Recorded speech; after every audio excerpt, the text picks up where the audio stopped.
So may nag-request mga chong, mga boss, may nag-request na i-test flight ko daw ulit itong XK A180 ko. Anyway, okay lang kasi gusto ko rin kasi matagal ko na rin hindi nagagamit to. So 7.4 volts like battery. I think ano lang siya, 300 milliamps. Hindi ko nalalagyan ng landing gear kasi walang ano. Okay naman yung ano niya, yung ground grass, may konting hangin, malambot naman yung paglalandingan niya, puro damo yan.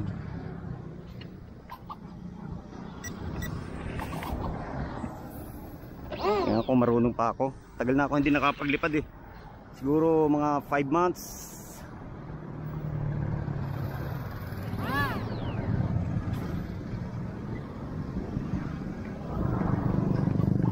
Ayan, XK A180 test flight ulit. May konting hangin. Tingnan natin kung marunong pa ako. Hindi ako nag-simulator. Tingnan natin.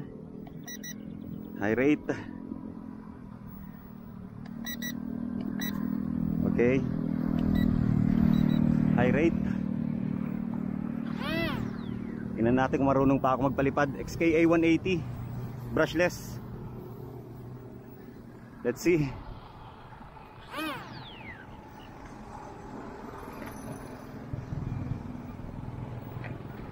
Check muna natin yung self-stabilization kung gumagana. Ayun, gumagana pa. Right, may hangin galing sa aking likuran. Let's see. Marunong pa. Marunong pa yan. Marunong pa na onte. Uy, bakit ganun? Battery? Lobat yung ano ko, yung remote nagbibip.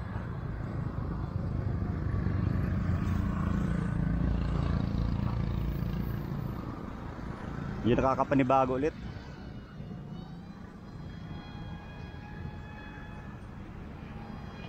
High rate. Ayun, nakakapanibago. Ay. Panay beep. Ay, ba't lobat? Ganon. Mga bago naman tong battery ko eh. Huwag ka na mag beep beep beep. XK A180 3 channel, pero kagandahan nito is may elevon siya. Yung elevator niya serves as aileron na rin. So 2-in-1 plus throttle. So parang 4 channel na rin siya in principle.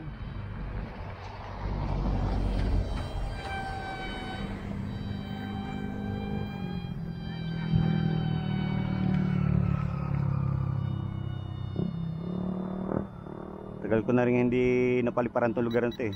Ngayon lang ulit. Panay beep eh, charge kita mamaya.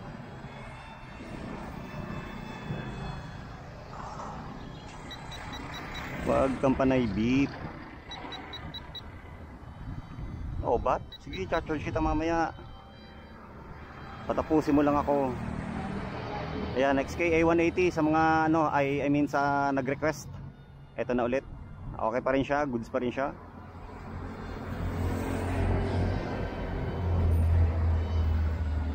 May konting hangin, pero kayang-kaya, brushless. Tapos may self-stabilization, kaya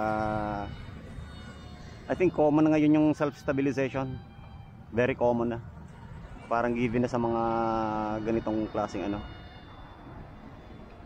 klaseng RC plane. Especially sa mga RTF. Kung makapaglopas eh. Kasi naninibago ko eh.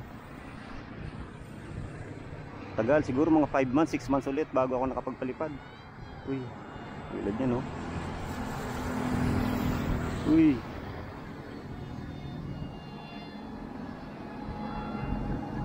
Uy. Pabayaan ko yung throttle.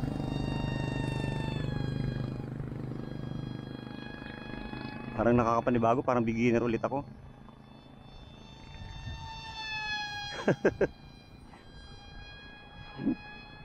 Parang bumalik ako sa pagiging beginner.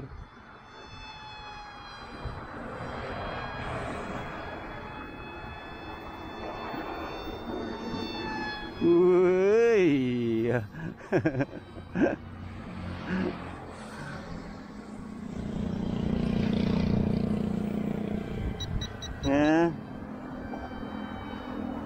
Okay, charge kita mamaya. Sayang dalawa yung battery ko dyan. Battery ng aircraft. I mean, pwede pa sana ako makapagpalipad. So anyway, so nag-request, ito na yung ano, flight test ulit ng XKA 180 F22 Raptor.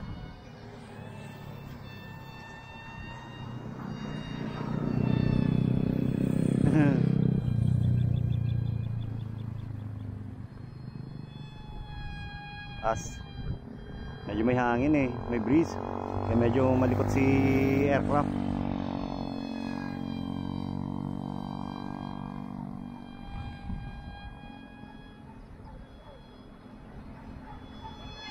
May ibon, sasabihan kita ibon.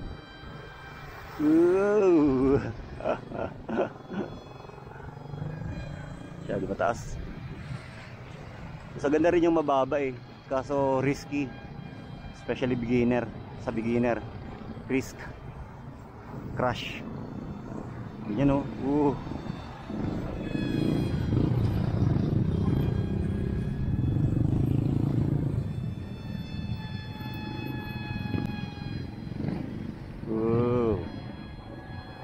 Swabe pa rin lumipad. Sige. Ayun na, siguro hanggang dito na lang. Parang uy, kailangan wag mong tatanggalin yung paningin mo sa aircraft. Kasi split seconds lang, delikado. Maaaring may crash mo tong aircraft. Panaybit na eh. Sige. Ano ang pag-land? Wala na akong practice eh. Ngayon lang ulit.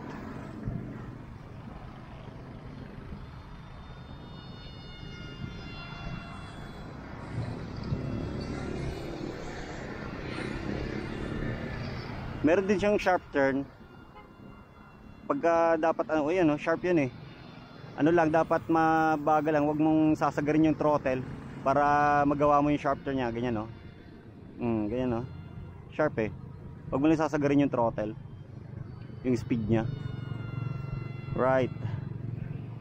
Pwede rin sa wag lang masyadong yan, pwede na.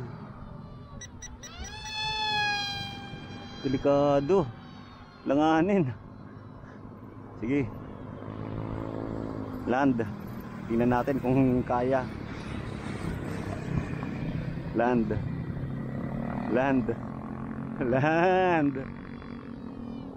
Wow, nice. Yan, test flight. Sharp turn pwede, maganda. Pwede rin basta slow speed lang. Hindi wag mo isasagad yung throttle. Kaya sa slow speed.